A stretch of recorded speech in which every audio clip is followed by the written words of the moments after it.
என் பேர் வந்து ரெஸ்வி நிதிஷ். நான் என்னோடய நேட்டிவ் வந்து கன்னியாகுமரி. நான் பிஇ மெக்கானிக்கல் இன்ஜினியரிங் முடிச்சிருக்கேன்.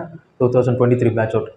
நான் வந்து ஃபர்ஸ்ட் ஆஃப் ஆல் முடிச்சுட்டு நான் வேறு கோர் ஃபீல்டு தான் நான் ஒர்க் பண்ணிகிட்ருந்தேன். எனக்கு அந்த கோர் ஃபீல்டு வந்து எனக்கு க்ரோத்தும் இல்லை, ஸோ சாட்டிஸ்ஃபேக்ஷனாகவும் இல்லை, இதில் ஷைன் பண்ண முடியுமா அப்படின்னு.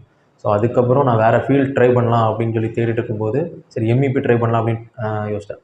அப்போது நான் இன்ஸ்டாவில் அப்புறம் வந்து கூகுள்லாம் பார்க்கும்போது சிஎம்ஏடி கரியர்ஸ் வந்து இந்த மாதிரி கோர்ஸ் ப்ரொவைட் பண்ணுறாங்க. ஸோ வந்து காண்டாக்ட் பண்ணி அப்ரோச் பண்ணேன். அப்போது இவங்ககிட்ட காண்டாக்ட் பண்ணப்போ எனக்கு கிளாரிஃபை வந்து கரெக்டாக இருந்துச்சு. ஸோ அவங்க அப்ரோச் பண்ண இதெல்லாமே ஓகே, கண்டிப்பாக படிக்கலாம் அப்படின்னு சொல்லி தோணுச்சு. அப்புறம் நான் இங்கே வந்து 1 மந்த் எம்இபி கோர்ஸு ஜாயின் பண்ணேன்.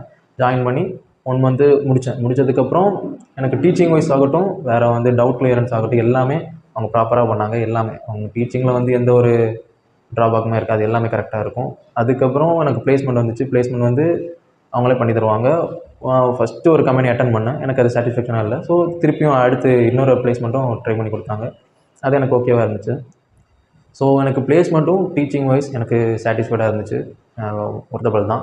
ஸோ அதனால் பிஇ மெக்கானிக்கல் அப்புறம் பிஇ எலக்ட்ரிக்கல் இந்த 2மே முடித்தவங்க கண்டிப்பாக நீங்கள் இங்கே ட்ரை பண்ணி க்ரோ ஆகலாம். தேங்க்யூ.